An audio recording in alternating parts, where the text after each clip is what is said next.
Thank you all for coming out this afternoon on a very balmy New York day. What we're going to do this afternoon is just talk about what interests you. You're setting the agenda, we're not setting the agenda. You've all been chosen as participants for the Let's Talk New York City, which is coming up March 29. This focus group is a good chance for you to start thinking about what you want to ask the President and help us know general topic areas also that we may encounter. It's up to you to raise concerns you have, to raise frustrations you experience. There is a general perception among many people, church leaders and lay people, that young people are leaving the church at a really alarming rate. Does this fit with your experience?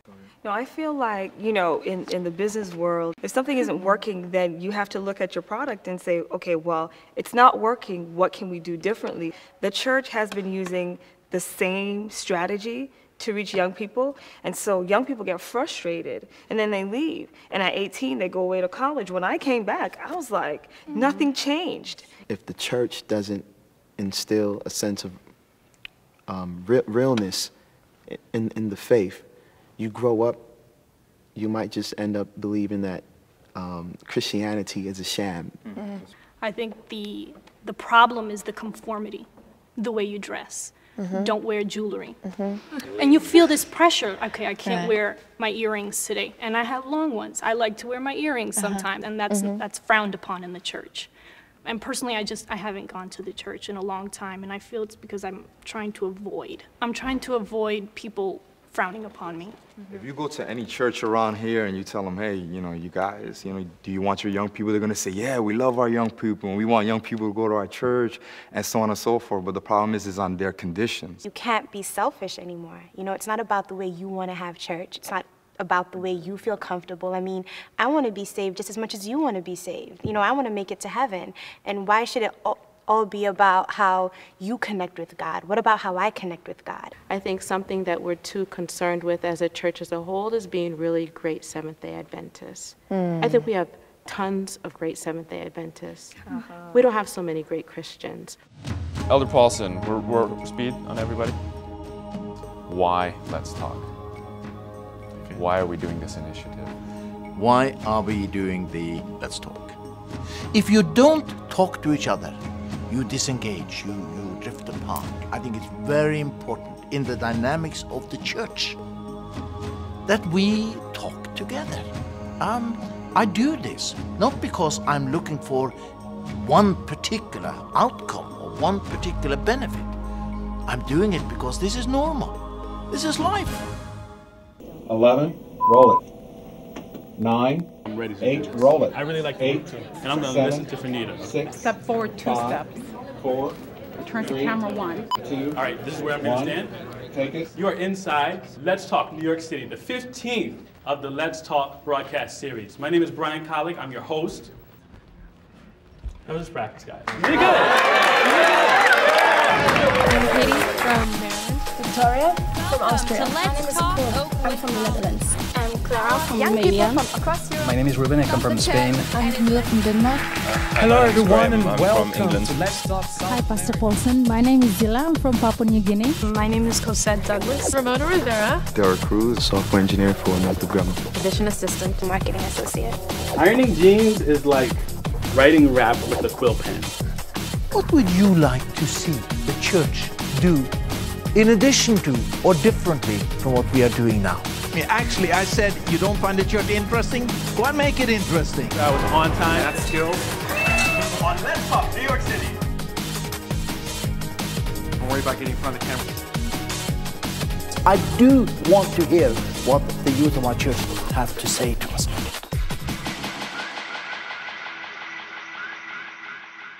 I recall a day when we had a conversation with Dr. Paulson. What will it take to put a program like this together? The first and most fundamental reason for why we are doing these Let's Talk programs is I think it's very important in the dynamics of the church that we talk together. Many young people in our church feel that they do not matter. I care a lot about the church. And by the church, I don't mean buildings. I don't even mean elected people like myself. But the church is people. 2/3 of our global family are under 32 years of age. And we haven't always done very well in linking up with the youth and talking with them. So we've got a lot of comments there. We're talking about energy within the youth, and we're talking about a need for support. Anybody else have a specific comment to that? I felt that by doing it as a live show, if you do something live, you go, it's unscripted, unedited, live, it has some raw edges to it, but it's real. Isn't that the way we normally talk together? Right from the very beginning, we knew that one of the creative challenges is going to be that it's going to be live. This is going to be unscripted, it's going to be unedited, and so how are we going to put a program like this together that will be coherent, that will be 1 hour long, and that would have the interaction between the young people and Pastor Paulson. Next event will start recording at 30 For the seconds. producer's portion, where do I plug in? When we go to a particular location, we ask ourselves, okay, is there a media center that we can base the production on?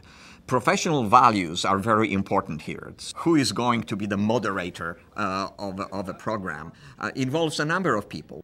We have been really blessed by the hosts that we had. And in each country or in each setting, we are trying to choose a host who does have an understanding of what it means to be in front of the camera. Välkommen till Tyskland, Bruder Paulsen. Tack för det sist. That's all my Norwegian, I'm afraid. What it means to be in between, between the young people, between the questions and the answers. Thank you very much.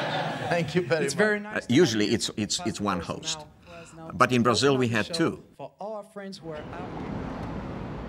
New York City, Let's Talk.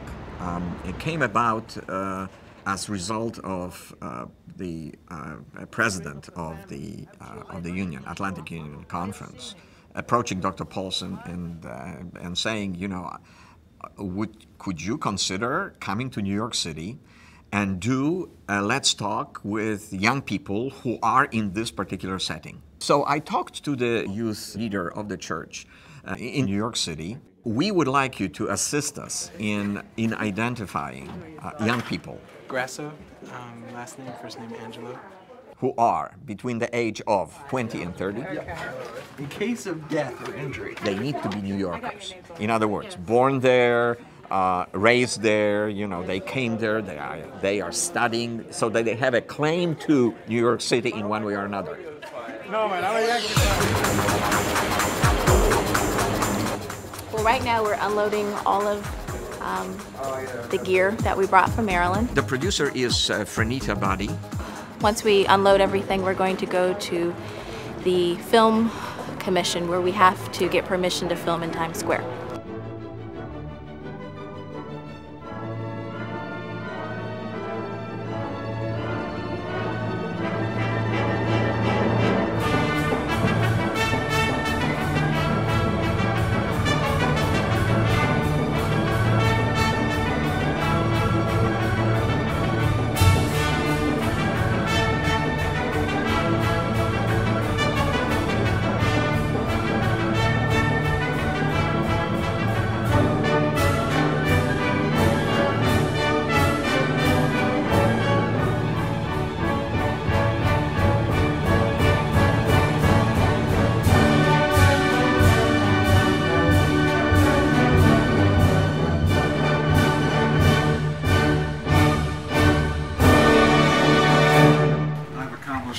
Task of the whole production, I've successfully parked my car. I should be congratulated. My key points are world's largest city, questions and concerns, life and faith. And Let's Talk New York City. Yeah. Another one. Don't want to do Let's Talk with flip-flops. When is he going to get dressed for the show? If you thought Jan Paulson looked at me funny before. Never seem to come when it's warm, or New York just has it out for me to be cold. Shoot this and help Brian to remember his lines and help Joe to do well in the camera work and help this production to be to your name's honor and glory. In Jesus' name.